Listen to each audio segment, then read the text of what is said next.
This is episode 129 of the Double Crossed Anime podcast. I'm Whooper, and here's Mario. Hello, everyone. It's our spring 2021 mid-season catch-up, wrap-up, check-in type post or episode. Mm-hmm. And we're going to talk about 5 shows in addition to Kemonozume episodes 3 through 5, which is our new classic series. Hot off the heels of the Yuasa episode that we did a couple weeks ago. Mm-hmm. So we'll get to that at the end of this episode. But first, we need to talk about Odd Taxi up through episode number 7, 86 through episode number 7, Megalo Box up through episode number 6, I already talked about Kemonozume. And then what are the other two? Dynazenon up through episode 8, and To Your Eternity up through episode 5, I believe. Yep. So I missed it. That's what's going on. How are we starting? Yeah, I just want to say I missed the 2 latest episodes of Megalo Box, like I said to Whooper before, and To Your Eternity. So we just covered that right at the mid-season, like the midpoint, so episode 6. Yeah, I mean we're an episode behind on a couple shows, but that's all right. I assume that you have other things going on, like a job and some sort of life outside of watching television. Yeah. I hope you have those things. Yeah. I do. Okay, good. But yeah, Same. I think the season so far has been pretty good for me. Like we have like the 5 shows. Like I actually tell Whipper that we're gonna put 86 because I watch it and I enjoy it, but I think Whooper would differ me for that. Yeah. So not a big fan, but maybe, we'll get to hash that out eventually. All right. So maybe we should start on 86 as well. Okay. Get that out of the way. Yeah, get that out of the way. All right. So I was surprised when you said that you were interested in talking about 86 this week, because I wouldn't expect it to be your bag, like your cup of tea. Do you remember I think it was a 2014 series, Aldnoah Zero? You remember that? I don't recall that at the moment. So number 2014. Say that again.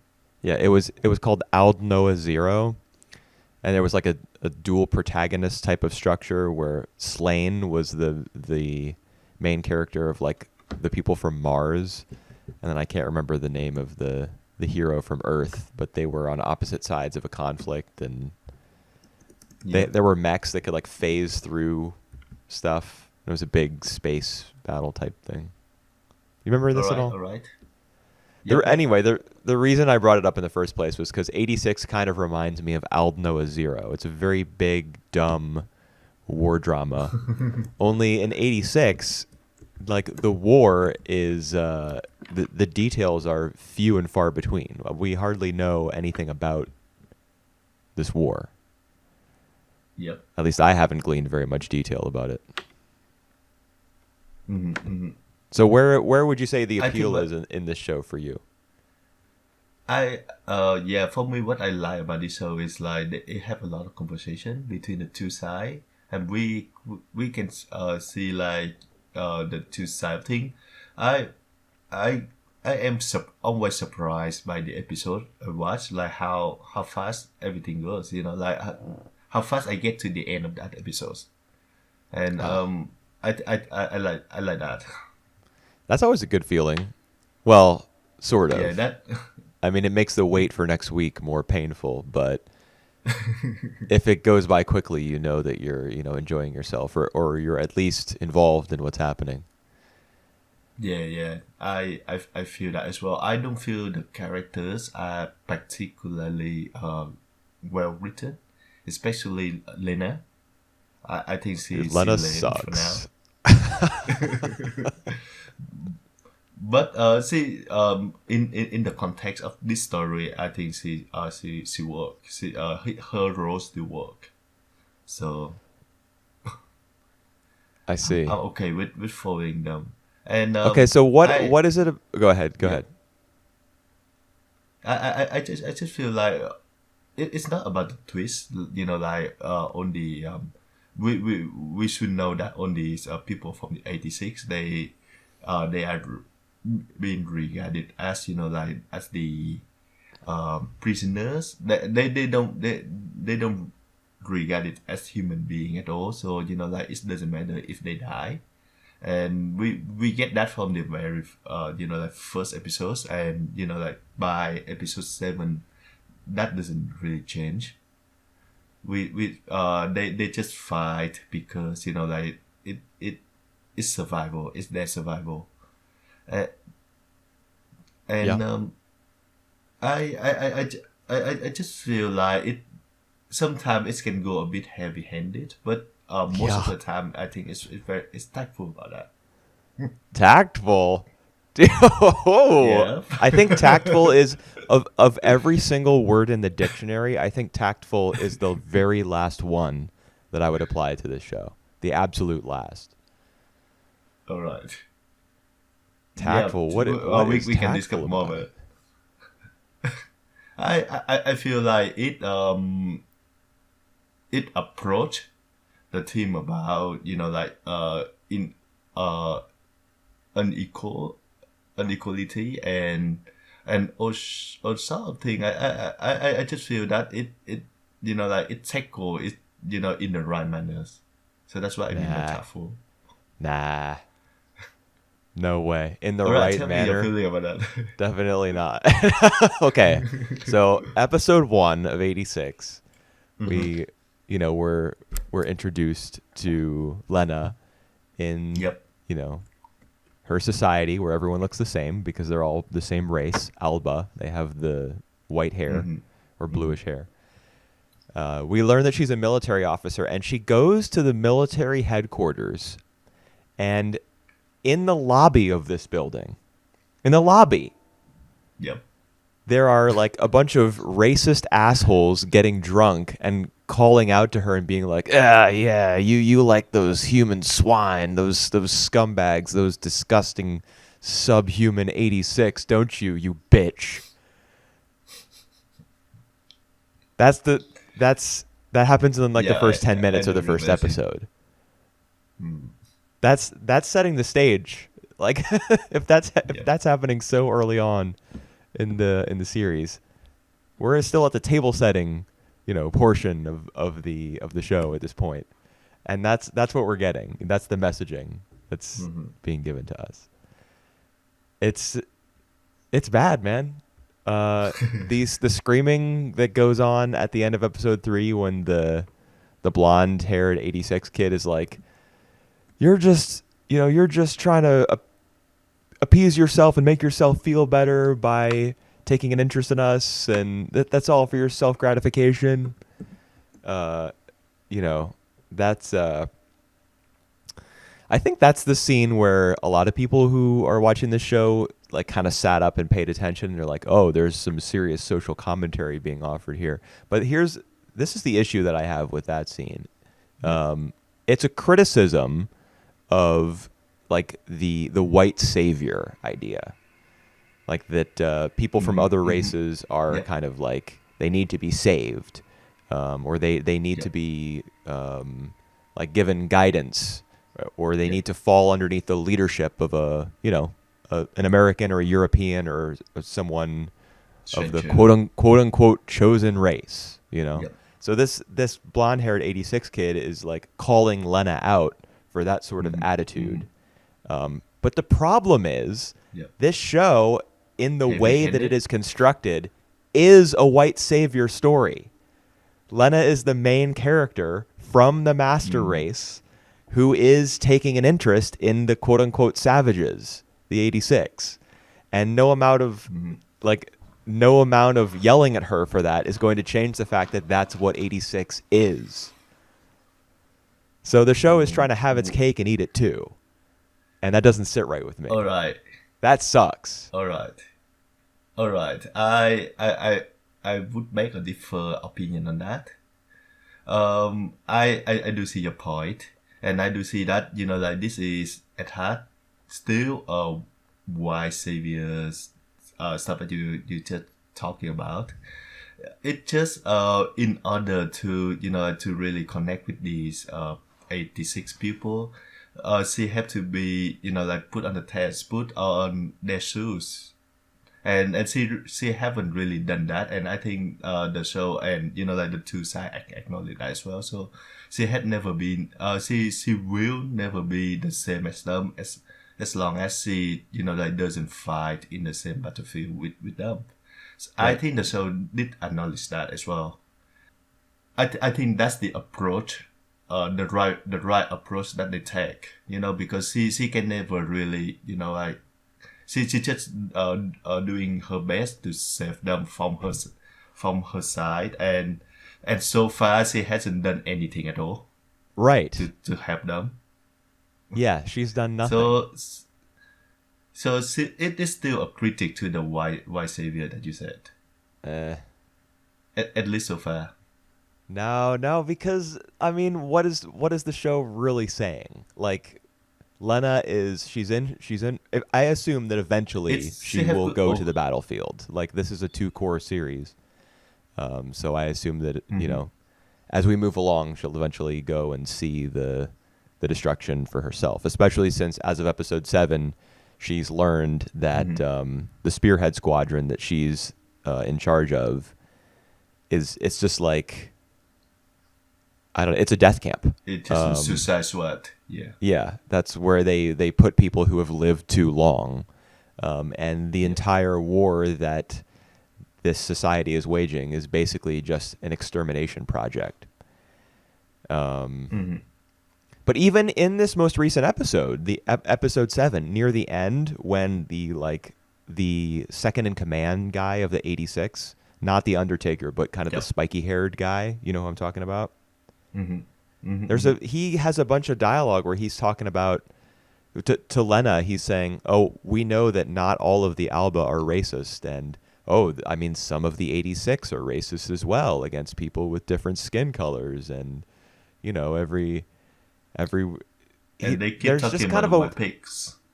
yeah. Well, there's just a bit of wishy washiness to it. Like he's like, we know that not everyone is racist, and we could just let the enemy go by and destroy the people who are oppressing us and subjugating us, but we're not going to do that, because if there's a choice, we're going to pick the better option. We're going to survive and protect our oppressors. There's no like interpretable gray area here. We're just being told that Hmm. they're going to do their best. Like, it's I just feel like there's a bunch of lip service Hmm.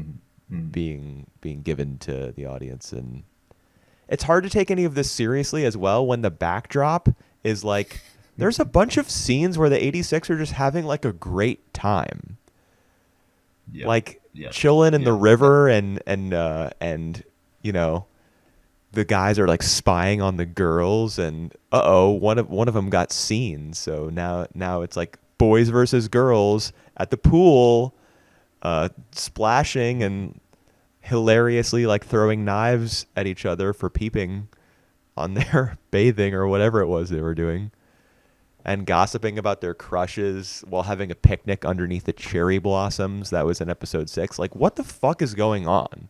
There's a war happening. Yeah. Your comrades are dying every day. No, no. I think that serve the point that like in the between times they like they having fun. In contrast to like they go into the to the battlefield, like maybe on the same days, and some of them die, some of their comrade just they got killed, and was like being used um as an enemy. But I agree with you that there's actually a lot of the time where they just like hanging around doing nothing, and it doesn't really mesh well with the rest of the shows. Yeah, it's weird. I almost, I mean, I hate it, but Yeah. I'm almost more fascinated by how bizarre it is than I am All right. hateful of Yeah. it. Like, I just think it's so strange that it's kind of interesting. By it you mean like that these scenes where they just like they are having a fun time, or Yeah. the whole souls.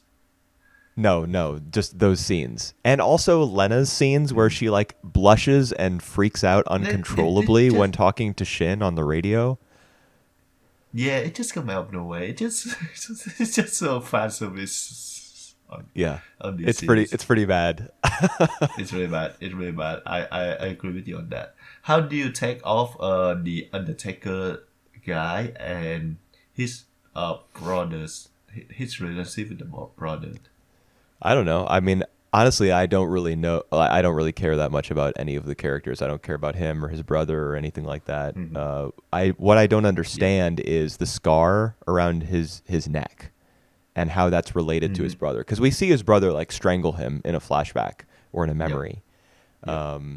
and we also see that there is a scar around Shin's neck. But I don't. I am Yep. assuming that his brother did not, in fact, like rip his head off so that it had to be surgically Mm. reattached. Do you I understand what the meaning of that scar? not in the moment. I think there's still some missing a backstory that we will eventually learn in the later events. I do feel like that his brother has been killed and been used as an enemy, like his brain. So that's why the enemy have been like more skillful, more more organized. Right. Yeah, that's definitely happened. I assume I Yeah, can't remember if he actually specifically heard his brother's voice while he was fighting, but I think it's been implied that yeah, yeah. his brother's part of It the is Legion now. implied. Yep, Yeah. yep.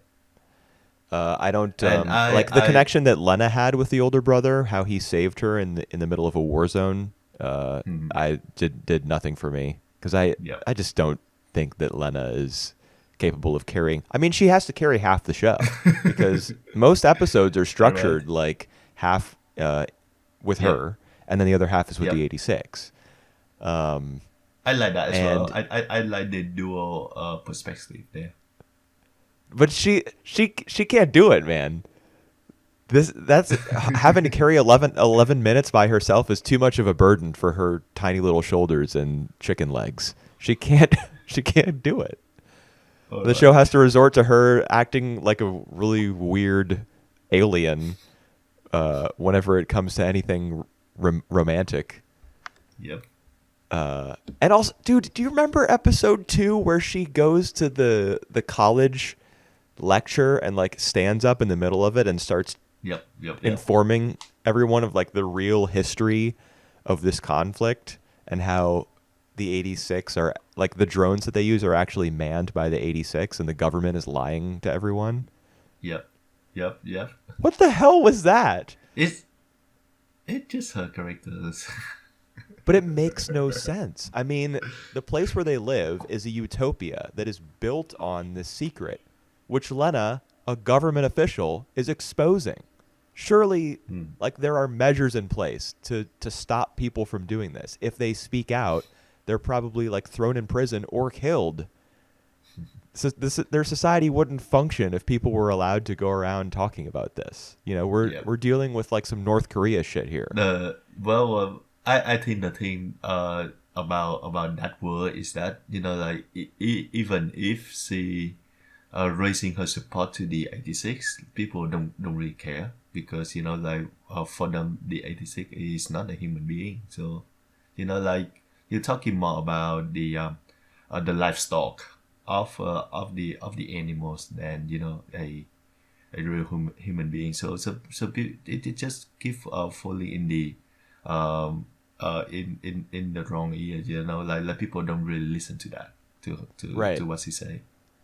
Yeah, I'm sure that was the reaction that most of the students had to her speech. Was like, "Oh, that was kind of weird." All right, well, what's for lunch? You know, but Um, nevertheless, like the people of this utopian society believe that the war that they're fighting is they can safely put it out going of to their end. mind because it's not that livestock are piloting these drones. It's that no one is. They're Yep. unmanned. Yep.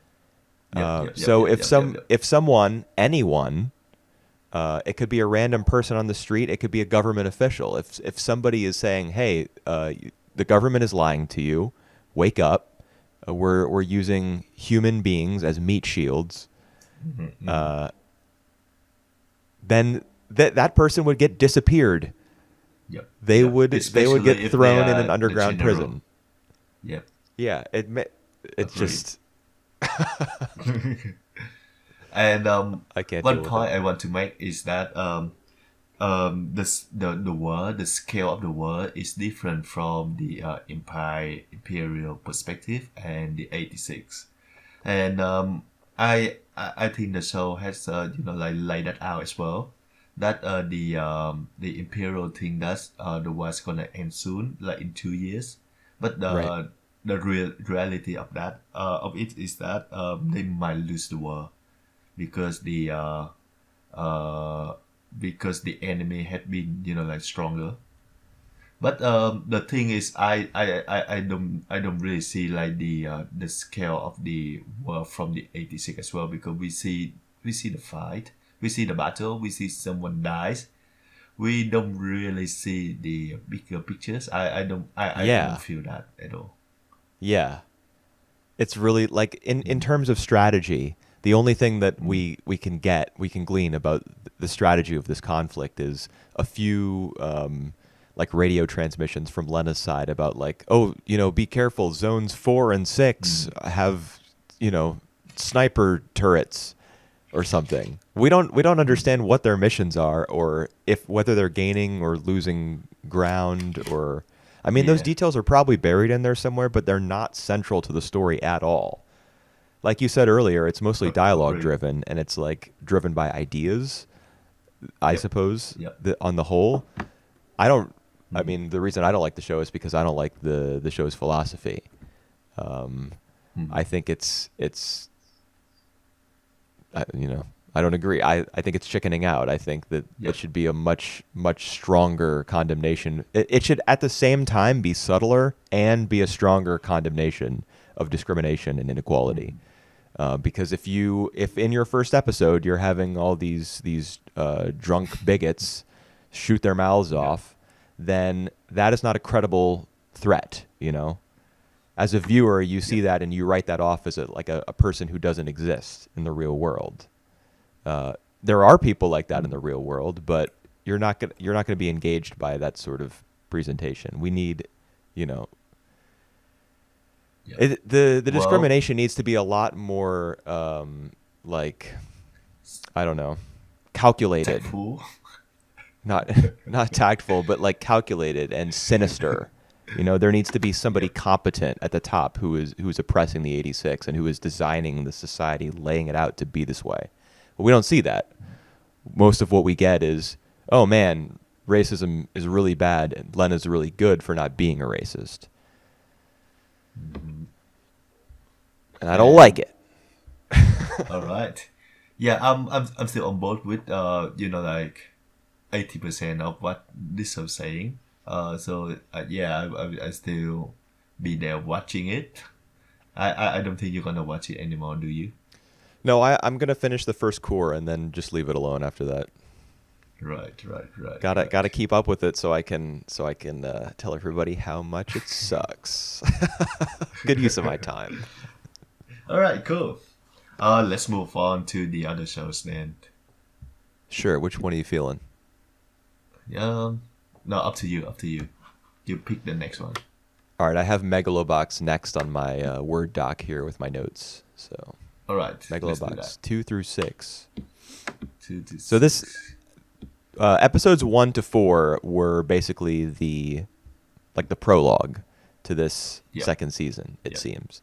And then episodes 5 and 6 have been moving more in the direction of picking up where the first season left off. We get a bunch of flashbacks in those episodes, and we meet the orphans again. I was kind of disappointed by that. Yeah, same. I think Shep Chief is like a pretty well written characters. I like his arc. I can feel the way that the show going is that like putting him in the forefront. Joe's as the like just he just there to support, and then the story we eventually bring back to him. Like he had to deal with his own demon and all this stuff. I can see the idea. I just don't like the idea that like he just chief is just come and goes like that. The way he died is super ridiculous. The way he dies is ridiculous. Why is that? Because it's so obvious. Like when he say like, and then when he say like, tomorrow I gonna do this, I gonna do that, but it just the way he said thing before he going to sleep, of all centered to the fact that like he gonna die on that same night. Yeah, I mean, I think what you're getting at is that he says to Joe, "I'm afraid to fall asleep." Yep. And I loved all that. the thing he say. All right. I love that he said, "I'm afraid to fall asleep." And I mean, the show was hinting at his death from the beginning. There were scenes where he would sit at his son's grave, surrounded by tombstones, and carve hummingbirds, which in Mexican culture are like messengers for people's spirits. They deliver people's spirits to the afterworld. So that being the case, I mean, it was obvious that he was going to die from the beginning. We were just waiting, I was waiting for him to die. And I didn't even know if he was going to make it to the finals of this tournament. I thought it was possible that he wouldn't, and that he wouldn't be able to secure the land for his people, and that the story would spin off from there. But I was happy with the ending that we got, because he wanted to see his family again. He told them, I can't remember exactly what the phrase was, but either he tells them or one of them tells him before he dies, like don't wait too long, or don't take too long. Like, don't stick around in the world of the living for too long. I think it's something that he says like at his son's graveside, or when he's remembering his wife. Like, I won't be long. I think that is something that he says. Yep. Yeah. So he was, even though he was like yearning to see them again, and even though there was so much foreshadowing for his eventual death, despite that, he still said to Joe, "I'm afraid to fall asleep." He was afraid to die. Yep. I actually interpreted that as like a moment of real humanity, for a man who was like much, much larger than life, and who saw himself as having a greater purpose, and who would eventually pass on very soon. When he said that, that made him seem like less of a god and more of a man. Yeah, and it's double layer as well, because at the point of the scenes where he said that to Joe, that I'm afraid to fall asleep. Fall asleep. Did he say that? Mm-hmm. Yeah. It because like the reality now is like all that he wanted, like he saved his village from like he bought the land, Right. and then it's all like too perfect that he afraid that when he fall asleep and maybe wake up again, things life fall back to normal, to like the way it was before. Yeah, could be. I hadn't considered that I angle. No, actually, that makes a lot of sense, because isn't there a lot of talk about dreams? Like the difference between waking and dreaming. Yep. So I'm sure. Yeah, I'm sure you're right. I'm sure that was like an intentional bit of messaging, implicit in that line. Yep. Yeah. I'm a bit disappointed, just because like the whole first 4 episodes they have a strong personality. They have like a really strong Mexican presence, and Yep. I just feel like like Mio, Mala's son, and his conflict between the new land and like his old personal his old identities as Mexican. Uh, s- um I can see his conflict, but I just feel like the show resolve it way too quickly. I I I understand where you're coming from. I don't think I agree, but I did feel at some Mm. points like he wasn't Yep. being paid enough attention, his character. Yep. And he Mm-hmm. needed a bit more focus in order for that journey that he takes to feel like a complete circle. Mm-hmm. Like he in episode 4, he's on the road with a trucker. Like he's hitchhiked away from his home and away from his mother, Yep. and all of a sudden he's back at the ring to cheer on Yeah. Chief in the finals. Like that's I did like the fact that he made it back there, but it didn't make a lot of sense. Like Mm. it didn't feel like he would have had the time to go back. It also didn't feel like he was totally ready Yep. mentally because he's prideful and stubborn, as most Mm. children are, and it would have taken him a little while longer to to humble I himself and agree on and make that. his way back there. Yep. So yeah, I It mean, I definitely get what you're saying there. Yeah. I just feel that he coming back there at that point of time to just serve as like the um you know like the witness of like the last moment of Chief, because Right. apparently after that he gonna take Mio, he gonna like a new generation, he gonna take over the village and like um their societies. Yeah, I guess so. I guess there's sort of a passing of the torch between him and Chief. I don't think the show Mm. like really focuses on it very much. On Does that, it? that's right. No, it's not. Yeah. If we spend like some more episodes on these people, I definitely can feel that even more. But I like honestly I wish being that this served had been as the whole season. yeah, because as we can see, it just served at the prologue, as you just said, for Joe to like come back to his town and like reconcile with the kids. So that's what we got in episode 4, 5, 6. Right. As we learn about like how they got into conflict, and I just say that the character design on the kids when they grow up, I love them. You love them. Okay. I mean, I think they're pretty good. I think the character design in this Yeah, show they in are pretty general good. is very good. I feel like the character design for the kids when they was young in back in season 1 is the so worst. And Some of them, I, yeah, I some of them are pretty stupid. I like the upgrading, the updating. Yeah, but I mean, how do you think about the kids' stories in general?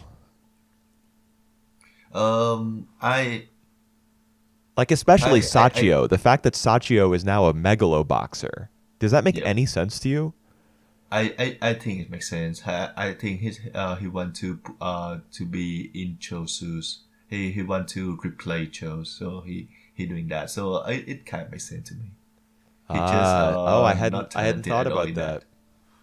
Yeah, like he's so angry at Joe's betrayal, like his negligence of Nanbu as he was, um, you know, dying It's in the more like hospital. Cho has yeah. It's more like Cho has been like more of like a father figure to the kids. So he I think he wanted to be in that roles, Okay. not to support the kid, but like the one he look up to. So he want to follow that.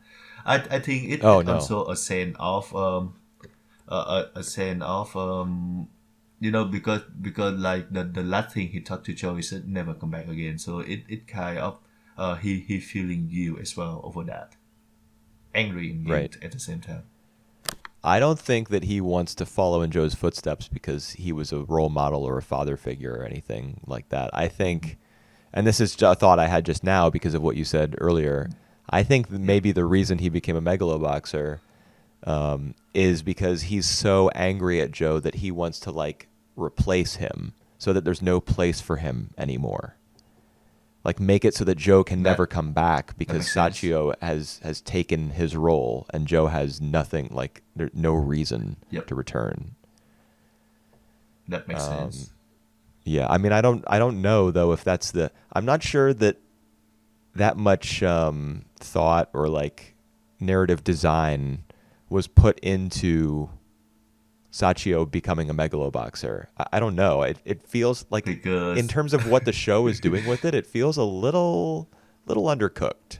I yeah, yeah, I can feel that too because obviously so far he's really stuck at being a Megalo Box and everyone know that everyone Yeah. said that to us, you know.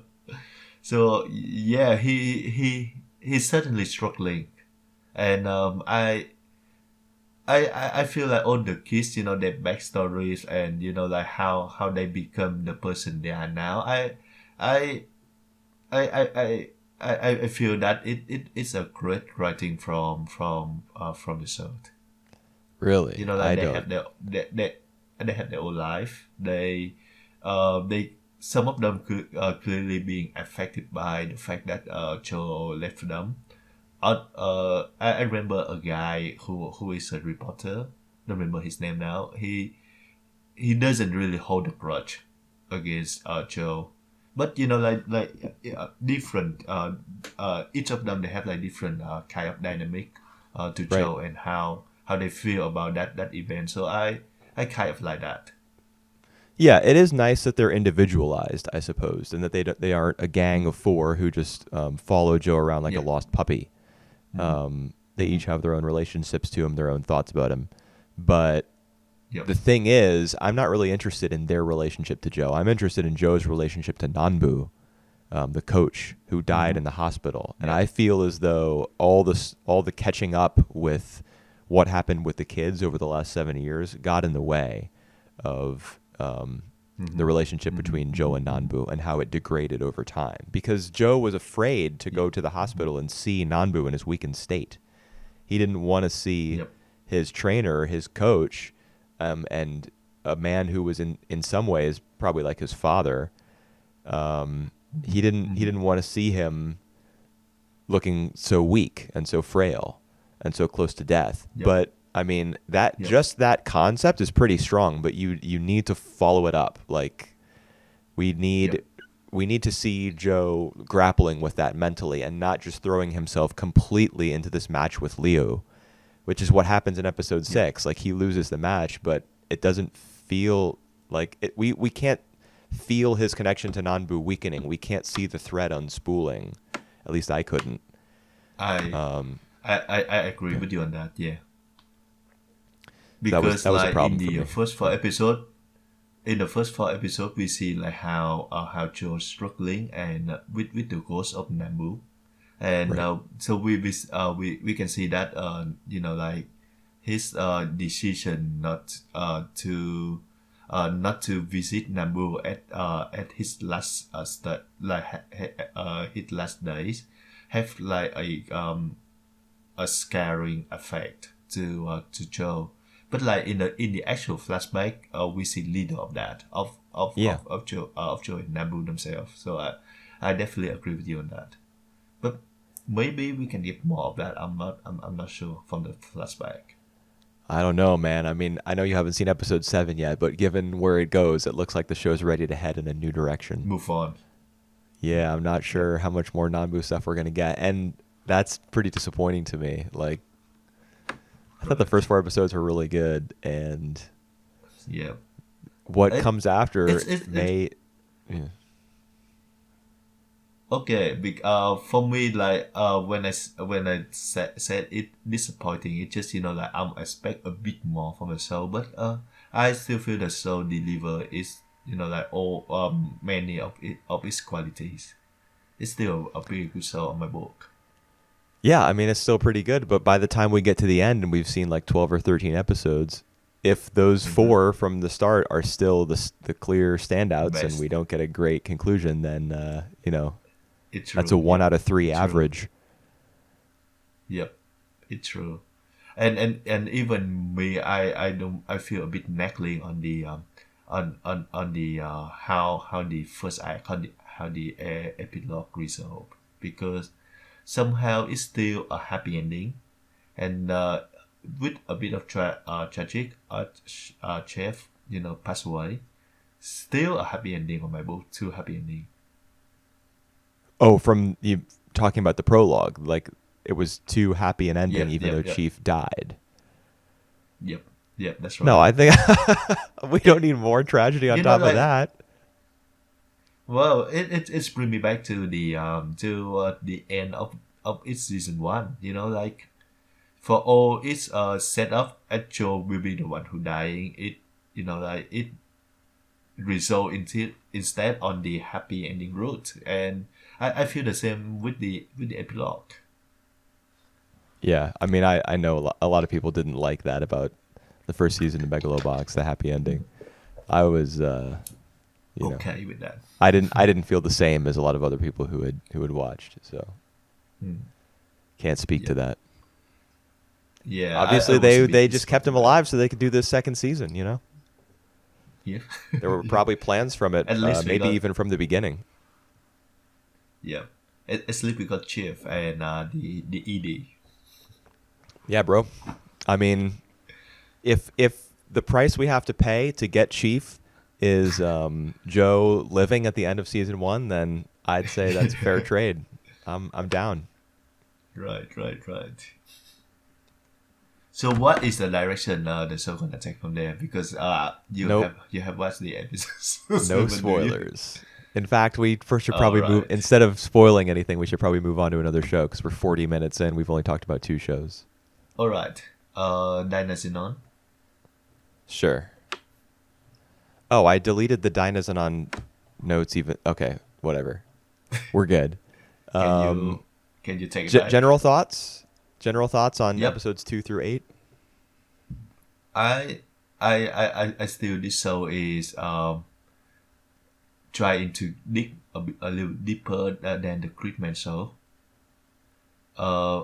They focus more about the characters, and the characters still going nowhere. That they have their own miseries, and it keeps spooning us. I because like when I watch the first few episodes, I think that they're gonna resolve their own personal struggle. Like by in 2 or 3 episodes, but like from now it's clear that it will take the whole series for them to resolve all these personal struggle by themselves. So You're talking about things like Yume's you sister may and Koyomi's history with yep, Inamoto, yep, the yep, yep, blonde, the blonde this, woman. Yeah, stuff like that. Yeah. yep, yep, that's right. Stuff like that. Um, yeah, I wasn't sure exactly how long those stories would stretch out. It kind of felt to me from the beginning like the thing with Yume's sister would last for a while, but I have to say I have lost interest in whatever Koyomi had going on with Inamoto. Like Yep, the all right. him going out to get drunk with her and then her husband Mhm. dropping by in episode 6 and like asserting dominance with his really Yep, expensive wristwatch yep, yep, was yep.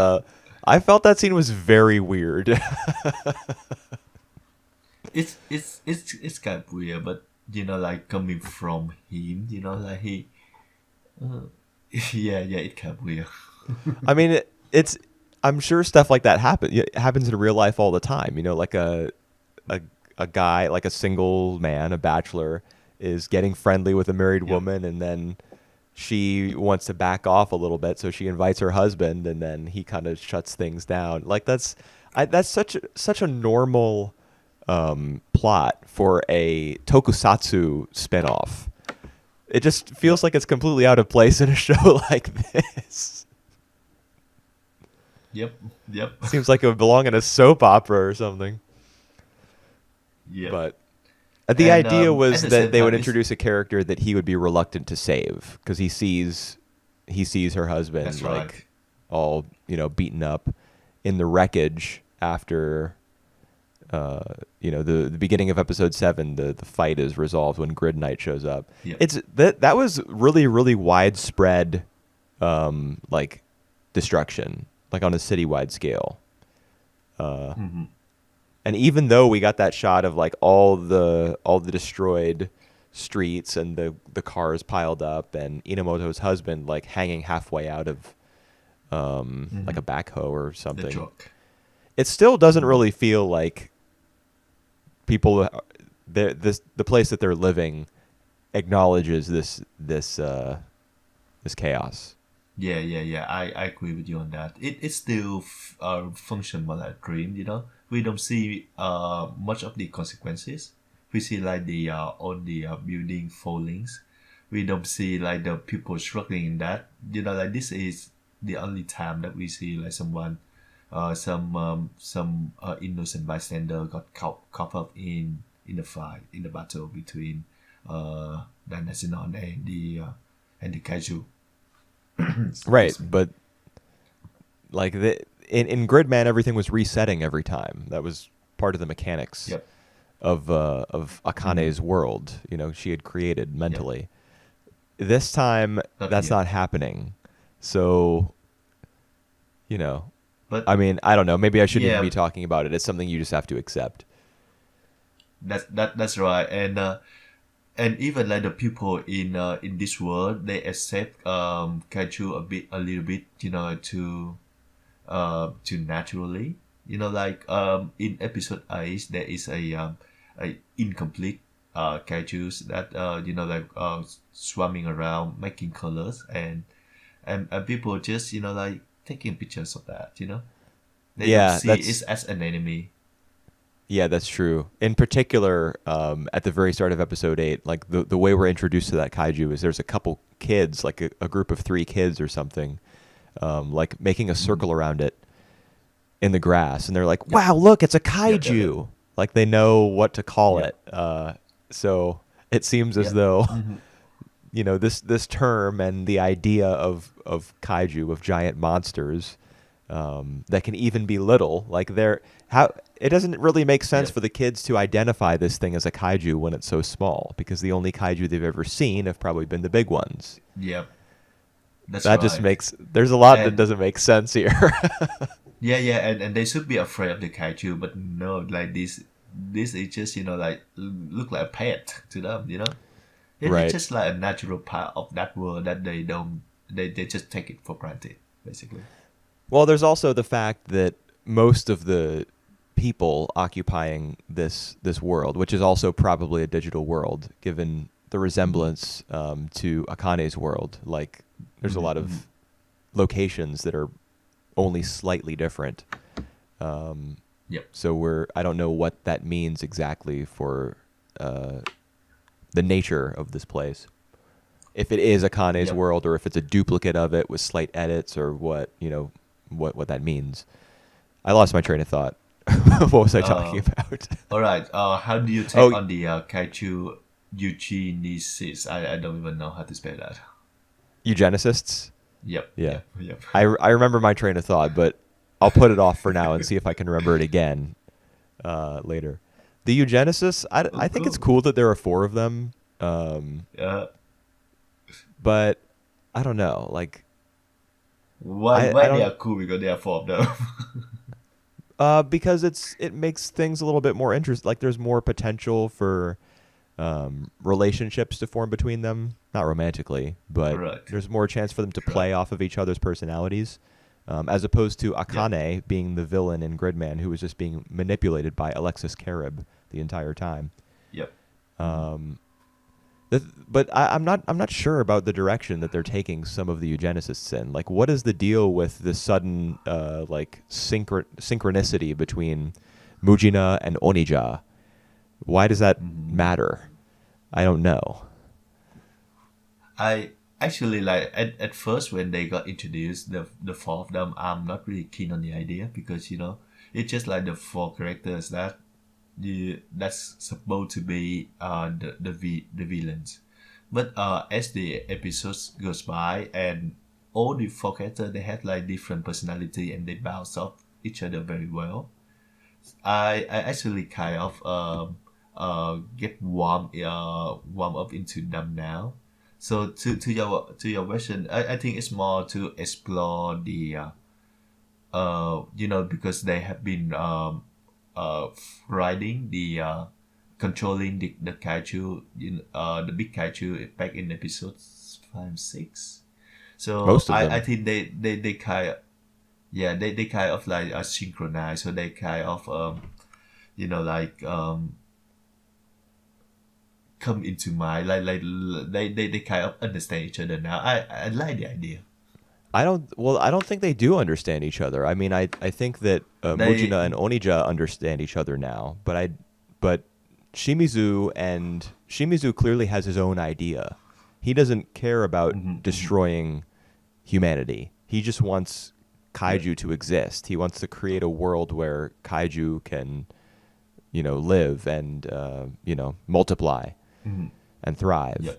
Yeah. And I don't even know what Juga wants. Juga was introduced as like the leader, the guy with the glasses, and he has there's I don't know. He's like the least concrete of the four. He's always asking questions about like what people want to do instead of providing any direction. I'm not sure what the show has in mind for him. Yeah, yeah. I still think that he will have like an act of his own later on. So like he will be in the forefront because like the last few episodes we see on Charanka and Shimizu a lot. So there I think there's gonna be more to him than that. And I agree with you that the backstory uh, of Koyumi is not that involving, but I like the fact that through that backstory we get like um they show more of the backstory like in the latest episodes. It turned out that the girl he likes just show him like a stack of money, and that's why he got chicken feet, and he just run away from that. um Yeah, I'm just I wondering when like that something is going idea. to happen, like in the present, Yeah, yeah. when we're going to get the It's real. payoff, when the other shoe is going to drop. That's right. That's right. We One will thing that I'm see. interested in is the possibility of the next episode being a dream episode, in the same way that Gridman's ninth episode was a dream episode, because we're coming up on Interesting. Dynazenon episode 9, and I think it Yep. might actually happen because at the very end of episode 8, this is after Yomogi has like fired his beam thing, Yep. and killed the kaiju, which like he connected with the kaiju a little bit. He saw that it was looking at him, and he recognized that it was like a sentient being. Yep. And also, there's something going on with Yomogi, like Yeah. when they're all going around doing the instance domination thing. He has some sort of reaction to it. So something's going on with him, and he's connecting with the I kaiju a little bit. I do think that he's the kaiju user. So it makes sense that like he when he tried that he could connect to the kaijus. Yeah, I'm not I sure don't about know. Roma because he had been saying that he's a kaiju user, but we never see he's doing the thingy that work. Yeah, he's not able to control kaiju, but he is able to Yep. control Dynazenon, which a lot of people have referred to as a kaiju, but we don't know that it actually is, but it might be. Yep. True. There's just a lot of mystery. So, There's a lot up in the air. mysteries. Like a princess Yep. apparently entrusted him with Dynazenon, and Yep. from 5,000 years ago, and who knows? All I right. mean, there's Yeah. hints apparently in the original Tokusatsu series about like what exactly is happening, because all of this is based on a mini arc from that show in the 90s.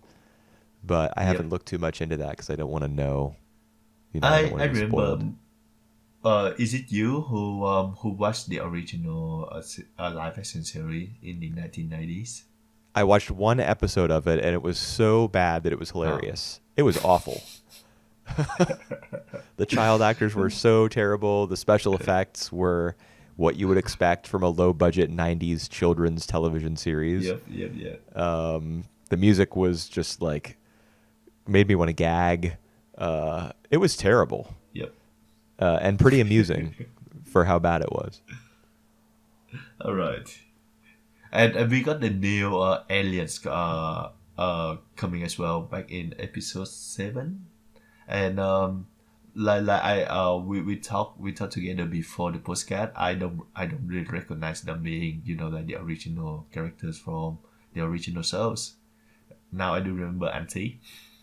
Thank Right. God. I don't Anti remember Anti you. eventually becomes Grid Knight near the end of Gridman. Yep. And I then remember that now. Anosilis II is the little girl wearing the hoodie who explains the nature of reality All right. to All right. what's his face, Yuta in Gridman. Yep. Now she's older Okay, I though, and remember so them is now. But so is Auntie. what is their role here in the show? Is it I just think like what's up? a reminder that, like on the universe, this Dynazenon and the Greekman universe are, connected somehow, or is this like Well, something more yeah. than that? I mean, their appearance is definitely proof of that, but I think we can infer based on the fact that they're wearing suits that they are part of Gridman's organization in the same way that the Neon Genesis junior high students from Gridman, those 4 people who Yep. wore suits, including the one guy who Yep. carried around a sword, they Yep. were also part of Gridman's like squad, like his force, his of justice, whatever it was. He's a Yep. hyper dimensional agent or something like that. So the fact that Auntie and Anosilis are dressed that way as well means they're also part of that organization, I think. Yep. So back to my very first questions, like how do you like this show so far? Do you think that it keeps you interested, or do you think that is how you feel of it regarding to the original Gridman? I like it slightly more than Gridman so far. My second or third favorite of the season, probably. Yep. It's hard to say. Second or third. Yeah. I thought the water park episode was a low point for sure. I did not like the water park episode at all. The pool episode. Yep. I thought it was a waste of time. But apart from that, I look forward to watching it. And I don't mind blogging about it. So what more can you ask for? Yeah, true. I like the characters in this series more than the originals, so that's a good thing. I still like the way that they keep on the mysteries, keep hinting on what is real, what is like just make up, what is dream, but hopefully they gonna resolve that by the end, because we only got like a few more episodes. Right. Yeah, we only have 4 more. Yep. And episode 9 might be a dream, which leads me to remember what I was going to say before, which is that right. the very last scene of episode 8 is Yomogi and Yume on the bus together after he's killed the kaiju. They're riding on the bus together, and she offers, like, do you want to go out and get some food? Are you hungry? Yep. And he says, I'm starving. And then, they're both smiling at each other. So cute. And then, like, Yep. a ray of sunlight comes in through the window and starts to bathe the entire scene in a very, like, dreamlike kind of golden yellow color.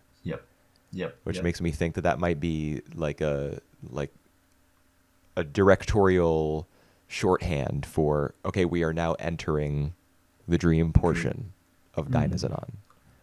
Not sure. That's That interesting might be because might be a big reach, but one thing that support your theories is that I remember, like, in the dream episode back in the original Gridman shows, I remember Akane was on the bus as well.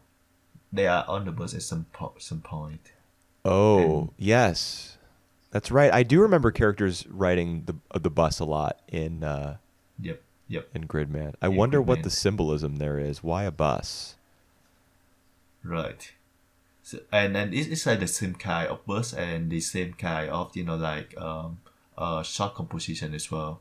So Right. maybe, yep, Now I'm just we wondering will about like see. what the symbolism in general behind buses is. Is it the fact that they take you from one place to another, but you're not the one driving it? Is that does that have something to do with why they're being used as a like thematically? I don't know. Maybe, yep. It could be. It could be. It's interesting. Yeah. If I had a bigger brain and if I had been to film school, I'd be able to figure it out. All right. Next shows. We can do either To Your Eternity or Odd Taxi. All right. We only have two more. I will save the best for last. So let's get Okay, so on we to can talk the. about To Your Eternity. That's right. To your eternity. All All right. right. I watched until episode 5. So I think it's like the entire act, the second act, first act Yeah. of More or less, yeah. To your eternity, and I just feel like it's like one big tragic event one after another. Like he got the immortal. He got introduced with new characters. The new characters talk all the times, and they die they die at the end, and he transformed into them. That's I think that's like the formula that I watched based on the first 5 episodes. Well, I mean, it's a formula that we've only seen play out twice. I Yep, don't know if you can call it a and two formula at out that two. point. Yeah, well, 2 out of 2 Yep. is that's just company. You need 3 for a crowd, Mhm. and you need probably like All 5 or right. All 6 for right. a formula. Okay. Yeah, I mean, we see in episode 1 that the nameless boy, we don't know his name, he meets with Yep. him and eventually assumes his form, and then March dies again, tragically, in episode 5. After she was able to escape death so many times, often because Fushi, intervened. So I was surprised that she died. I thought Parona was going to be the one to die, but it was March. Mhm. And I Yep. honestly, Yep. dude, I like watching episodes 2, 3, 4. There were some things that put me off. Like March was a bit too mature for her age. Noisy. Well, noisy, yes, but Did, she did also you say? like Hold on. Did you say immature or mature for her age? mature, too mature. All right. Yep. Mhm. She was processing the fact that she was going to be a human sacrifice like way too well. What 5-year-old is Agree on gonna that. what 5-year-old is gonna handle that as well as she did? Yep. Agree on that. So that kind of put me off a bit, but and there were some other like there were some visual choices, some shortcomings. I think like this is clearly not like a lavish adaptation, which is a shame because this manga is like very well regarded. So I had my gripes here and there, but like when we got to episode 5 and March's death actually happened, I was like, damn it, they got me again. All I right. felt It's so episode 5 that sad. I. Yep. It's sad. It's sad for sure. But it's episode 5 that like I have some nagging feeling with that episode as well. Remember In what when way? in the way that it sometimes feel a bit heavy-handed for me, and that's come from a guy who enjoyed 86. Yeah, I was um, thinking actually in the back of my mind, well, like how can you deny the impact of To Your Eternity episode 5 and like all embrace right. 86? All right. You remember the scenes where March is in the sacrifice side, and there's like Yes, and she has the flowers a big around her on the bear. altar. Yeah, yeah, and there's big bear just coming coming towards her, and I Yeah. remember I think it's Parona who came and um and trying to like distract the bear, and then she got hit by the bear, Yeah. and if you think about that, when someone got hit by the bear, she would be dead. You Oh know, yes. but here she just like it's like just it just feel as if they are a trans human just push her away and not doing any damage to her because she just getting pushed away, and that's on the very scene that the Hayase she come out and then Fushi come in. It just way too messy. It just way too on purpose for me to make that happen to when Fushi transform into something to fight against the bears and Hayane witnessed all that. So it just feel like too heavy handed for me again. Well, that's episode 2. Is that in episode 2? It's in episode 5, I think. It's like right Episode at 5 the is the one end. where March actually dies. You were just talking about the Yeah, yeah, scene yeah, yeah. where Parna is trying to free March because she's laid down and tied down on that altar with the flowers around her. Is that what you're No, talking no, no. about? So it no, no. I think it's the one in later episode where Fuji transformed to fight against the bear and the bear died at that scene. Yeah, that's way before episode 5 because they're Oh, is it? taken to Yanome and put in captivity, and at that point the bear is already dead. It's chilling there with them in Oh, the right, prison. right. Yeah, yeah, yes. Sorry. Yeah, I remember that now. Yeah, yeah, yeah. So that's like in episode 3 or 4 or 2. Yeah. Let's say it. Yeah, I may have been wrong about 2. It might have been 3. But yeah, it's not. Episode 5 is the one where March actually dies. Bear's already dead at that point. Right. The only time you see the bear is Yeah. So because what's his face Fushi transforms into it yep. in his He rage he. after March dies. Yep. The way she died though also a bit too sentimental to me. Like jumping in front of the arrow. Yeah. Yeah, I mean that's not it was pretty broad. Like what's the most heroic way that this little girl could die? Yep. Jumping in front of an arrow to save someone else. Yep. But that's what I like. I had an issue with March being too mature and handling things with too much grace and only like experiencing minor setbacks and stuff. I didn't feel as though she was like a really human character as the show went on. But what I realized, I think, in episode 5 is that she wasn't meant to be. She wasn't meant to act human and operate on a human level because she was more of a symbol for goodness and innocence. And she had All to right. die. She had to die because this isn't a good or an innocent world. And I think the point of To Your Eternity, what we're going to learn as it goes on, is that the world is cruel, and it doesn't spare anyone just because they act a certain way or they live their life a certain way. And Fushi, over time, is going to learn that, and he'll form attachments to people, and they will die, and he'll have to soldier on anyway. Like the fact that he's cursed with immortality is probably going to be what we eventually see, and March is just the second casualty in that long curse. Yep. Understood. I think that explain my feeling toward it as well because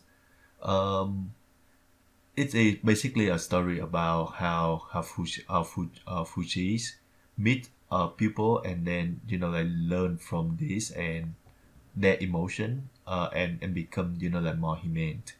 But Right. the feeling that I feel that you just like clearly explain, well done. That I don't feel these characters as human being because they don't function as a human being. They don't act like them much, Well, I would say and March definitely did not. Who else are you thinking of? yeah, and even like the nameless boy in the episode 1, he act more like a simple, like you said, and I can see the significance behind that, but like on the personal level, I don't really connect to them. Yeah, I mean, I think the Nameless Boy was the when he set out on journey to try to find, all of his people, his family, his community Clan. that had left him Yeah. behind. I forget why he stayed behind. Actually, I can't remember. Because he need to take care of the elderly, and they all died. Oh, okay. Yeah. So I mean, when he eventually set out on that journey, and then it became too much for him, and he had to turn back halfway. I thought that was pretty powerful. Like his death was obviously very sad, but the fact that he recognized his own limitations and was so frustrated by that, but still like obeyed his human instinct for survival, I thought that was some good Yep. stuff. But yeah, And ultimately his role in the story is symbolic, as I think a yep, lot of yep, yep. people's roles will be, because Fushi is the constant, and everyone else is just That's passing right. through. And he learned more by that. But I want to ask about his ability. So is that like the person have to die for him to be transformed into dumb? That's Is an that how that interesting work? question. Interesting question. I think we've only seen who was he transformed into? The wolf, which was The dead. wolf. The Yep. nameless boy, who was dead. Um. The bear, who was dead, Yep. and March, who had died. March. Yep. Yes, Like afterwards, because I remember he didn't transform into the bear until the bear died, or was I wrong about that? I think you're right about that. Yeah. And Yeah. interestingly, So. he there's a scene where like March's role in the prison is to like clean Oniguma the bear, and Yep. as Fushi is witnessing her doing that, he's like concentrating on Oniguma as he's being cleaned, and he says to March, "Arigato." Yep. He says Yep. thank you for the job of cleaning Oniguma. So I think what happens there is that he is like somehow in tune with Oniguma's That's on the spirit, soul. even though Yep. the bear is dead, he expresses the bear's thankfulness for the job that March is doing. So maybe, yeah, maybe he does need like the reason he's able to transform into people or to like communicate with them empathically is because they've already died and their spirit has left their body, but he's able to communicate with it somehow. I don't think we have Yep. all the answers where that's concerned, so there's plenty of like Right. ambiguity. Yep. Yep. And yeah, and so far Fuji is more as a like a walking rope right now, because he had to gain all these emotion from the people around him. So he's for me for now he's not a pretty good protagonist. He have to follow people through. But I think that's gonna improve later on. When when the story progress. Right. Episode 6 is already out. I know you haven't seen it, but he makes a lot of progress just like as a human being in episode 6. Not emotionally, but just in terms of his abilities. So you're gonna see Yep. him start to become more of like a recognizable quote unquote person pretty soon. Yep. Can he talk now? Pretty well, yeah. Wow. Right. Not Cool. like not Yeah. like you and I are But talking, but he can like put together yeah, words yeah. so that people understand what he's talking about. Yeah. But that's yeah. But that's the thing, and I think that like is still the intrigue of the show, because he at the very core is not a human being. So Yeah. the way he learned about the human being is more of a reflection of a mirror. So Right. yeah, so yeah, it interesting. So it's yeah, it can say more about human being from the one who not a human being. So the fact that he act more human is and more recognizable as human being is in a sense may not be a good thing. Well, I don't know. We'll see. I mean, I've only seen one Yeah. episode with him having like a decent ability to speak. Yep. At the very least, it will liven up some scenes that otherwise would have been one-sided. Yep. Yep. Yep. We'll see. Yep. I'm sure that throughout the entire series he will maintain some level of like alienation from people because he's not one of them. There will always be some Yep. things about him that are different that we can understand as audience members, and that other people in the world of To Your Eternity will understand. Like they'll know instinctively he's not like us, and that's what the show is going to use to comment on human beings. Yep. So a comment on humanity and immortality. Is that the word? Yeah, immortality. Yeah, Yep. Immortality. Yep. immortality and regular mortality. Yep. All right. So I'm a bit disappointed by the show so far. But is it your favorite of the season? Definitely not. As you said, we're saving the best for Oh. last. All right. So let's get into that then. Odd Taxi. Odd Taxis. Oh yeah, Yep. this is my favorite show of alright. the season. This is my favorite as well, but I gonna say that out just out the gate. I feel that the story a bit meaner at times. I think that's the point. Yeah, and I enjoy the show nevertheless.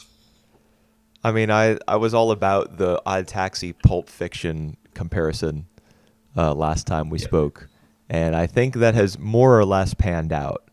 Like this show frequently takes detours into areas that you're not sure are really relevant at all to the overarching story. But I think eventually, I mean, I won't say that eventually everything will come together because that's putting way too much faith in the people who are writing this. But I think the idea is that eventually everything will come together. And I don't know. I think they're doing a decent job of it.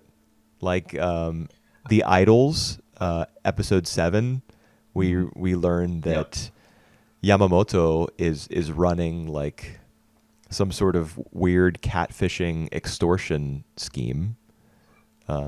So the idols have been kind of tied into the larger story because Kakihana is involved with one of the girls. Yep. And everything to do with Dobu and even like the weird hippo guy who wanted to go viral from episode 1? From episode 1. Yep. Yeah. He is suddenly irrelevant. We see him in the flesh again in episode 7 where he's like secretly recording. What were they doing? I can't remember what they were doing at that point.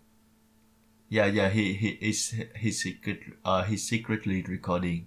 That was when Nobu trying to get the guy who went. Oh, he had mistaken. He thought, yeah. Yep. Mm-hmm. He had mistaken the guy in the mask for the hippo man, but in fact, the hippo man was actually in a different Halloween costume behind them, filming them. Not the hippo man. The the gotcha who guy. Kill. Yeah. That's right. Yeah. The guy who I mean, wanted to kill Hiroshi.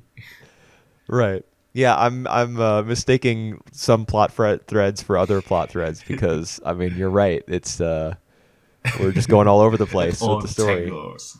Yes, it's the plot is definitely sprawling, but I feel like the show is handling it pretty darn well. It's because given how of many the threads dialogue. there are. Yeah, I mean, I for sure. I love every single dialogue of the show. Like every single one of the every single one characters have their own speed patterns, that their own personality, and when they bounce off with others character, it's just so sparkling. Like they have their own the secret chemistry. Like I was thinking of the guy who suddenly become famous. One of the comedy duo. Asuya, and then he have like a secret relationship with one of the idols, for example, and there's like tons of that in this story. Like they people do know each other, and the dialogue. Oh my god! I just it's so natural. It's just so playful. It's just so upbeat. I love everything about it. Yeah, it's so not anime. It's so not anime. It's so unexpected. Yes. Yeah. Oh my god. Um, So I how? I really wish this show were being fan subbed. I feel like a really good fan sub group would be able to make the Yep. characters like speech as distinct as it deserves to be. Yep. Yep. Because the problem that a lot of official subs have is that they don't take enough liberties and they're too literal. Yep. Yep. Yep. And I mean, I feel like whoever is translating Odd Taxi is actually doing a really good job, but I feel like it could be done even better. Right. And I wish it were, but you know, that's just because I really enjoy And the show. yeah, I really enjoy the show. Like even the dialogue between Miho and our main characters, Hiroshi, and the dance that she got, it's just so unexpected but so well done. The capoeira dance or whatever it's called. Yep. Yeah, that was weird. I mean, I definitely laughed. I thought it was quirky and fun, but it Yeah, was, but it was definitely I look it up strange. and it actually like a real thing, from Oh, Brazil. really? Yeah, yeah, it is. Did So you watch a video and see those specific I dance just I moves? I, I just read the Wikipedia, but I will watch the video to see if that move is real. I am certain that it is. I mean, there's probably videos on like Japanese doga sites where someone takes the footage from Odd Taxi of Shirakawa doing that dance, and then they put themselves, like footage of themselves doing the exact same dance next to each other. I have to Yep. imagine with Japan's massive population that video exists online somewhere. God. Gotta find it. Gotta And learn Japanese and find that video. yep. And I don't know how they're gonna resolve all this. Like even we don't know the main mystery is anymore I mean, I with hardly all even care. these. Yeah, I just me want to keep too. watching and see what happens. And yeah, and with all these, like small little mystery just keep popping up, like Hiroshi with like the nameless, faceless, maybe occupant in his flat. Yeah, you know what? I'm actually a little bit disappointed by that plot line because it was All right, hinted at in tell me episode more about that. one, Yep, and then we've learned that if it's anyone, it may be the yakuza boss's daughter who's gone yep, missing. There have been a few conversations about her, and like Dobu thinks that Otokawa actually like kidnapped her, but he can't yep. prove it. Even the cops. Yeah, even the cops can't prove. I, Big Daimon or Little Daimon came over to Yep, his house, right? yep, yep, And he said he was like, "Be my guest. You can search the house." And then he got a call on his alarm on his radio or something. hmm So I mean, the show is clearly it's leaving the door open. Like is she there? Is she not? Is he just talking to himself? Is Is he it leaving talking the door to? open? Or is it leaving the door shut? Well, I guess it's leaving the door shut because if it were open, we would see. Yep, But I mean, I guess yep. I'm kind of belaboring the point here. The thing that disappoints me is like there's a question about Odokawa's like mental well-being, I think, his sanity. Mm-hmm. Yep, Um, yep. and I don't think that the show is exploring that enough. That's right. Because in I most think scenes this it just hit my note. he comes across kind of like a world weary but good-hearted and clever individual. But Mhm. there's a darkness to him that I don't think we see enough of. Like That- in his apartment when exactly. he's lying on his futon and he's like talking to the person who may or may not be in his closet. Mhm. It's very brief. That moment was extremely brief and then it cut away. Like Mhm. I feel like we need more. This is a very dialogue driven conversational show. So give us a one sided conversation that lasts for a couple minutes between Otokawa and the person who might be in his closet and let us see the part of him that he doesn't present to anyone else. I feel like we need to get there Mhm. pretty soon. Mhm. Mhm. Yep. And there is hint of, like he has some kind of mental uh issue as well. With The Goriki, doctor. the Yeah. doctor, talking uh to Miho about maybe giving the a surgeon or something. Surgeon. Yeah, they're like, we need to cure him, or we need to fix him, or Yeah. I can't remember what exactly was said. But he's holding up a brain scan when he says it, Yep. Yeah, and that's that's where right. I'm getting the idea from, like, to say specifically that he has there's some sort of psychological imbalance or something. Something is wrong. Yep. And So I feel like we just need, just need more of that. But I yeah. think we're headed in that direction. I mean, we saw the brain scan in this most recent episode, so clearly the show is not like forgetting about this. It's just working at its own pace, Mm, and I have to be patient. yeah. And I like the fact that even in the latest episode, which is episode 8 or 7, that like new characters get introduced. So like we heard about that guy Yano for a very long time. I think for like back in episode 1 or 2, but this is Yeah. the first time that we see him. Yep. And we got get introduced to him by not his reputation, but by just like a chance encounter Yeah. with Hiroshi. So I just love that. Yeah. Me too. He I thought it was like delightfully Yeah, strange how it happened. yeah. He already like display his personality and his like his unique quirk, his character trait before like we get introduced to who he is. Yeah. Yeah. At that point, we don't. I mean, we know who he is, but Otokawa doesn't, or Hiroshi. Um, Yep. and that's so funny because like Otokawa should be very interested in this guy based on his partnership, or like his Yep. half alliance with Dobu. He should be wary of Yano, and he should definitely take his presence into account. But he has no idea who this rapping porcupine is. He just thinks he's some Yep. freak of nature, which is great. Which And of is course, the great. show also, That's right.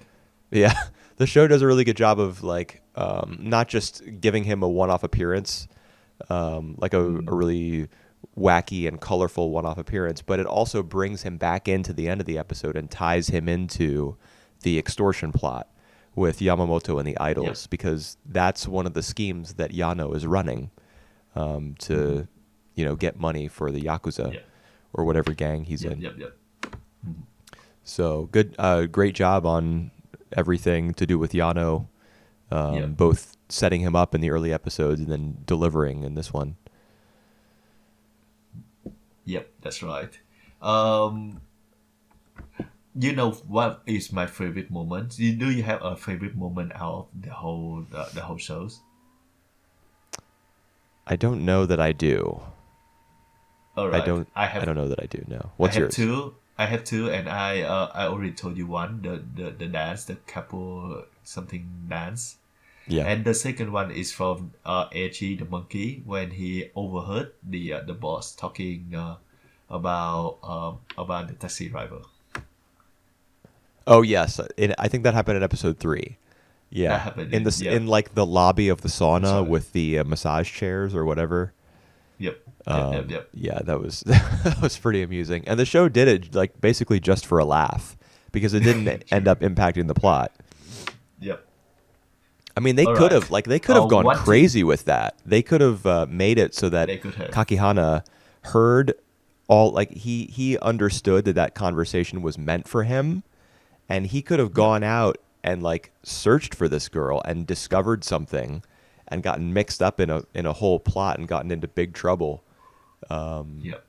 Like there were unlimited possibilities for what they could have done there, but instead the show was just like, we're just messing with you, Yeah. Well, they That's amusing in itself. the plot is pretty busy so far, so I don't blame they miss out on that. Yeah, true. All right. One last thing. I want to ask you, how do you take of the single episode in regard to the to Hajime, the guy who obsessed with gaming and who at the end of that episode wanted to kill our taxi driver. I thought it was interesting. Um, it definitely broke from the format. At Yep. first, I thought that we were going to get a lot more episodes like that one. Hmm. Yeah, But yeah. that would have been it would have if we had gotten a bunch of episodes like that, like solo episodes, it It's would have gonna been break the story. extremely difficult to tie them all together at the end, Yep. like impossible. Mm-hmm. Yep. But I was kind of interested to see like that version of the show, just for a week, Uh, what it would be like if it all were right. to focus heavily on one person. I prefer it this way actually. Like just only character just bow off each other's. I can see your point because I think the show do a pretty good job. Like uh I do feel that this guy having like the least relevant out of like the whole big pictures. But like give him an entire episode, we see about his personality, his characters, the way that he narrates. I love it. When Yeah, he says something, he just said like it might be.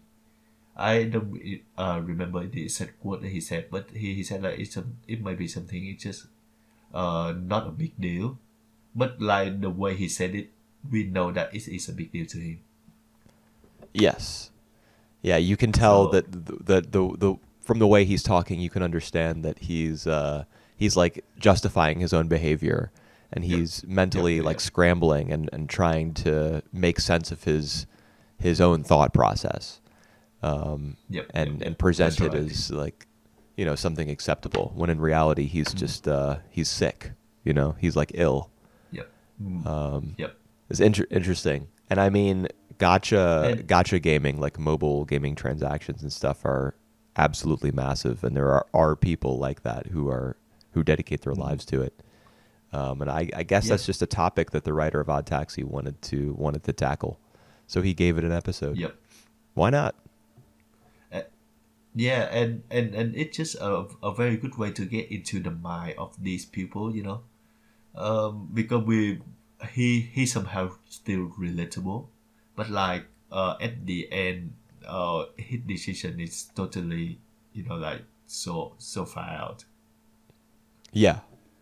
Well, I mean, you had to delay him getting the super rare dodo or whatever I think it was a dodo, the animal. You had to delay it as long Yep, as possible for like the insanity to build under the surface, so that yep, eventually when he yep, snapped, you could yep, believe, oh yeah, he's now yep, going to go on a citywide manhunt and kill a walrus. yep, yep, yep. That's right. Oh God. It's a weird show. Another point I want to bring up is a lot of people having a theory that this is just like a imagination from Hiroshi point of view, that he see everyone as animal and they actually like actual people. How you take for that? What is your take? So the taxi driver Otokawa Hiroshi is Yep. hallucinating. Yeah, What we're yeah, yeah. seeing So is like his the whole, hallucination. yeah, yeah, that's right. So like everyone just look like animals, but because there are some people point out the fact that the shadows is that of the human being. I don't see that at all, but I will have a look Oh, on that. And at one point when he talking about his Miho, his love interest, he put in the paper graph of her animals. what? Do you remember that? Like he doing the paper graph, and he put out the figurines of her animals. No, I don't remember You what that do is. you I remember don't. that scene? No, I don't remember Yep. anything about this or. I will show. Yeah, I will show you that later. But there is a theory that like these people are actually like people, and not an animal. I don't buy that at The all. characters are actually people and Actually. not animals. Yeah, I Yep. Yep. mean, sure, but Whatever. I like the way they are. That sounds good to me. I mean, we know from seeing the brain scan in episode 7 that something is wrong with Odokawa, so maybe that's what it is. I don't know. I Yep, don't know anything yep, about that theory. I haven't been detecting any of that. I guess I'll be on the lookout for people's shadows and stuff. yep. All right. I mean, either way, I Yep. mean, the dialogue is the kind of dialogue that Killing it. human beings would share. Like they're not barking and growling at one another, whether they're animals or people or whatever. It's to me, it's immaterial. But I guess we'll see if it becomes the part of the larger story. Yep. Mm. All right. Should we move on to our classic shows? I think we've probably got to since we're 95 minutes in. All right. Yep. All right. Kemonozume. Yeah, so this is episodes 3 to 5 that we watched.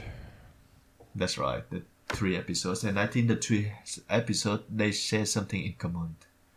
It's all What's that? about like a man having obsession to like the monster, the lady monsters, and Yeah, it's kind it of is interesting that the Shokujinki in these most recent episodes are all women when Yep, we were yep. originally introduced to the concept of flesh eaters, they were men. That's right. That's right. I was about to bring that up as well, but like all the 3 like all the 2 example that we see so far is from a guy who like hopefully madly in love with the monsters, and I think that kind of bridge signal the main relationship between Yuka and Toshihiko as well. It's kind of justified why Toshihiko would go that far. He's going that far because Yuka is like super hot. Yep, yep. That's yep. why he's And going that far. I mean, we even see like he's a horn dog. You know what I mean? We even see which episode is it? I think it's episode 5 where like the massive private investigator is like stomping his way through the city streets. Oh yeah. And I think they Yep. barely manage to avoid detection, and they're both, as he walks away and goes around the corner, they're standing in the window, and he's grabbing her boob. Yep. He just All has right. sex on the brain all the time. Yep. But I love the way they communicate before that. Yeah, that was great. Oh. That was a great scene. The whole thing was great. Yeah, the whole thing because I just think like the direction of USA is pretty good on that shows. The characters the I think the character design the way he draw the characters are the ugliest out of Yeah. all his stuff, and Probably. and This and Mind and Game. he has been well known for like drawing ugly characters. I think this one take the cakes. Oh, But easily. the direction, I just feel like he have a very strong handle of this. Like that scene and the scene where, at the beginning of episode 5, where where that characters, I don't remember his name now. Let me get a look on his name. Where he Oba? when he see like the him when he see the pictures of a girl, that's his line, and he goes to the red light district, and we see how he feel like he feel like unmotivated by the other girls. He just like he doesn't express any interest at all, and it kind of like a montage. Yeah, it's Editing, wordless. it just so good. It worked as well, right? And it just so like, to the point, short and sharp.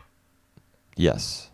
Yeah, Yuasa is, for all his weird artistic flourishes and all of his obscurity, as a storyteller, he is very direct, extremely direct. Like, we've got flower symbolism here where his flower blooms when he is, horny and he's interested in this woman, and it shrinks when, he is the size of his Yep. dick is commented on by Yep.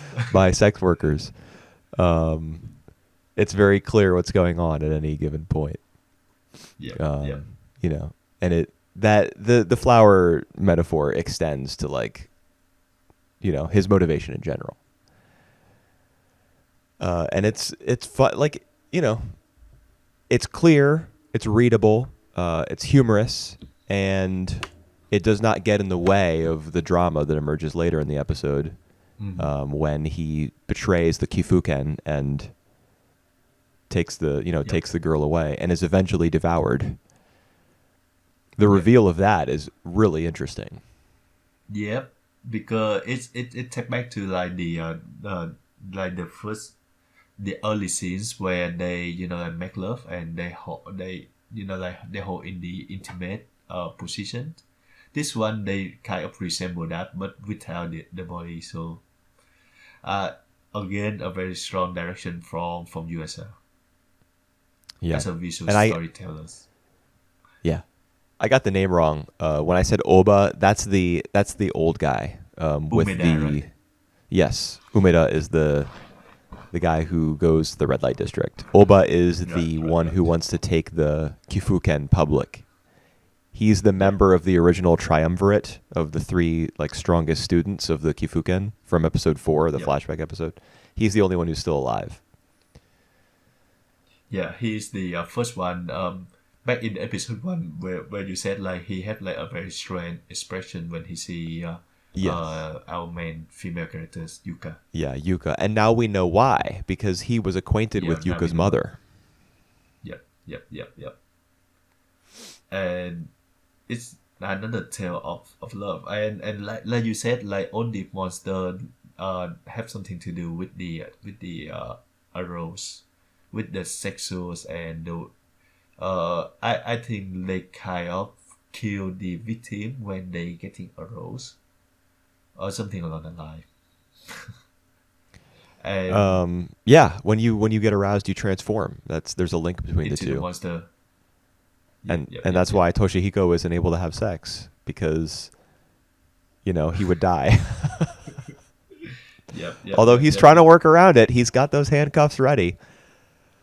Oh, smart. Like when you really want to do something, you have to find a way, right? That's right. You gotta get your nut. So he's working hard. That was such a weird scene. Although, like, it was even kind of cute in a way, where they're on that. What was that? Like a cable car or something that was up in the sky. The one where they have sex.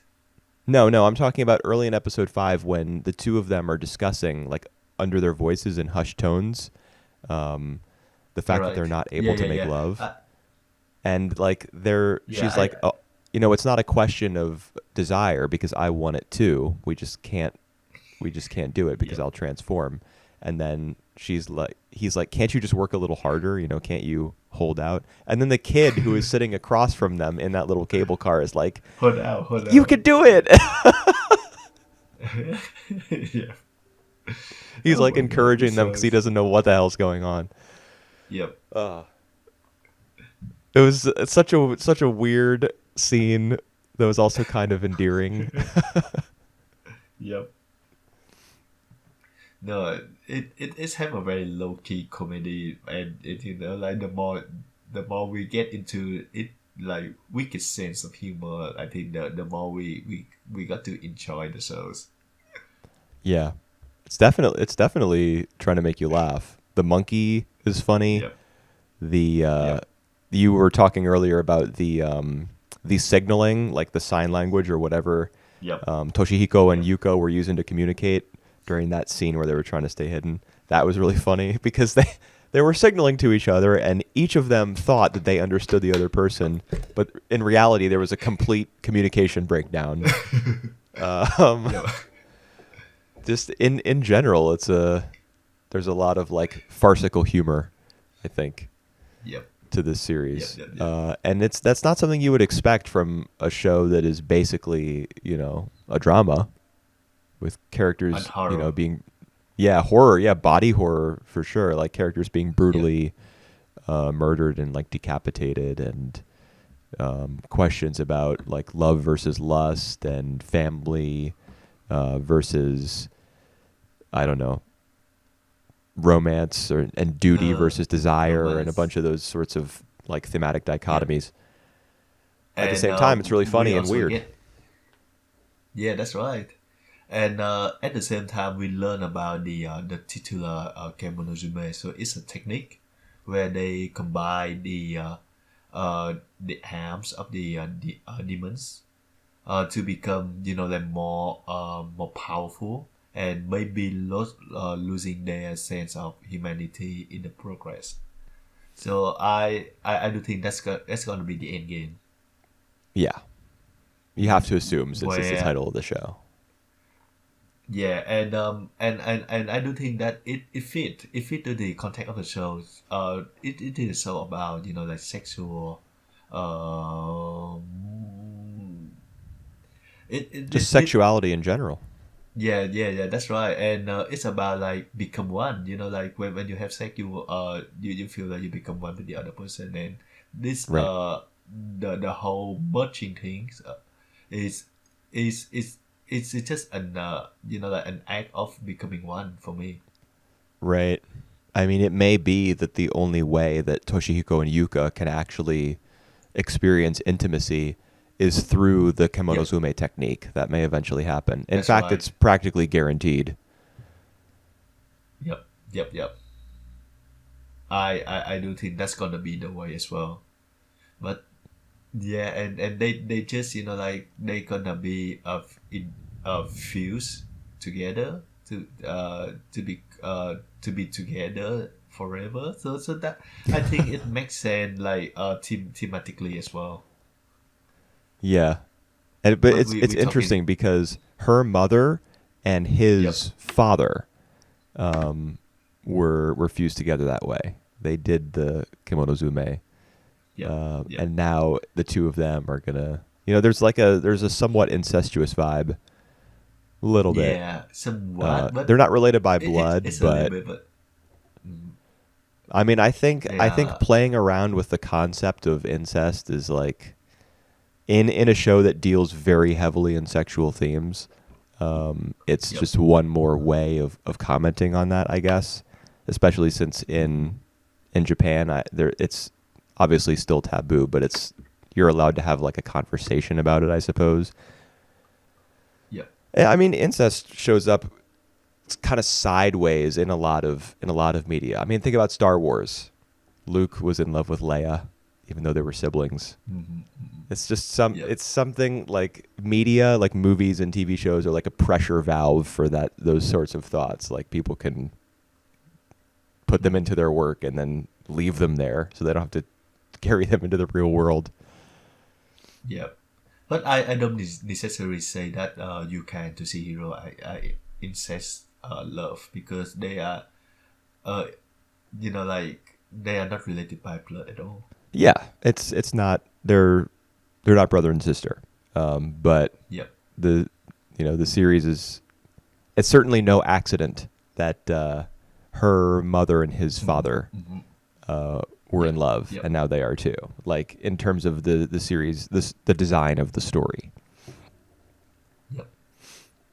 That's It's right. it's But uh the thing it's weird, is, but they have a great yeah, relationship. I think they have a.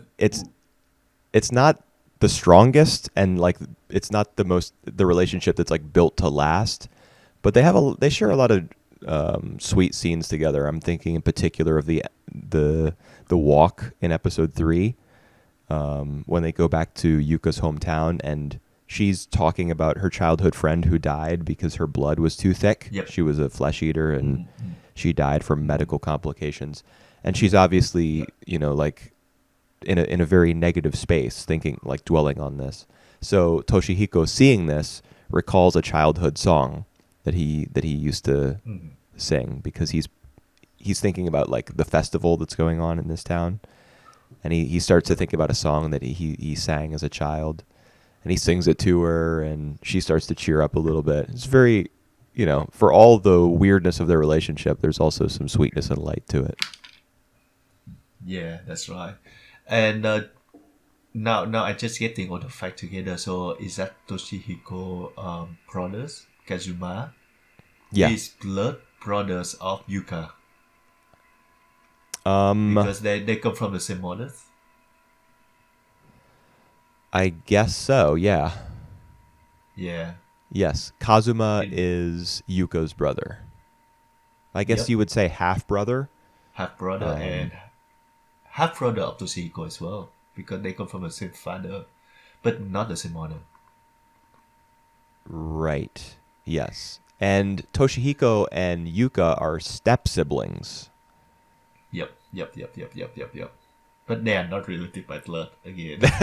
Yes, that is accurate. Yep. All right. So I know I that's just a wonder big like meme. after the People 5 episode. people are obsessed over that. Yeah. But they're not related by blood, you guys. It's fine. It's fine. Yeah. After the first 5 episode, I still wonder where Ria, role gonna come in. She served as like the third wheel of Toshihiko, and not really the third wheel, but she served as like the love interest of Toshihiko for a while, Well, she's interested in and now him. she Yeah. still yep. I don't know what she gonna be like what the show have in store for her in terms of Maybe she will also do a Kemonozume because she with whom, with Kazuma. I Oh I don't right, know. she's a human. She's a human. All right. She is a human, but she could take Shokujinki's arms. Maybe she'll do that Yep. in order to fight against the fusion of Toshihiko and Yuka, Yuka. because she's been like driven to madness because of her unfulfilled love. I don't know. Yeah, but the thing that we haven't talked about is Oba. He's making some dumpling with I Yeah, think the takoyaki or the octopus balls. takoyaki. Sorry, yep. Yeah, I eat that or all the times. I don't know if it is takoyaki, right? Was it? I was guessing. I think that's the right word. They're like takoyaki dumplings or something. Yeah. Are you Googling it? Yep, takoyaki. Okay. Yep. Takoyaki. Yep. Yeah. So and his hair changed color. I thought that was very weird. Is the idea that like Kazuma has some latent flesh eater DNA and Yeah. octopus is what brings it out, and that's why his father told him never to eat it? Oh, because he does have he's a flesh son eater of- DNA. Yep. All right. So octopus That's triggers making it kind of somehow. That's weird. Yeah, because they have the arms of like the octopus. Alright, Sure. that kind of interesting because Kazuma is like a child of so he have demons. So basically he might be the strongest ones right now if Toshihiko and Yuka isn't fused to become a Right. Kemonozume. Maybe he'll like go full flesh eater and then fuse with Rie. Yep.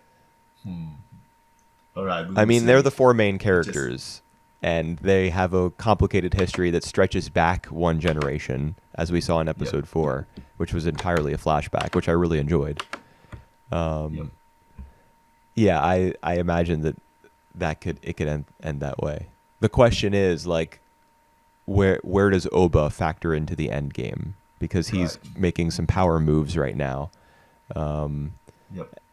And he's a former Kifuken as well, so it's not as though he has no combat ability. He can even factor into the conclusion in a combat sense, not just a business True. sense or like a puppet master sense.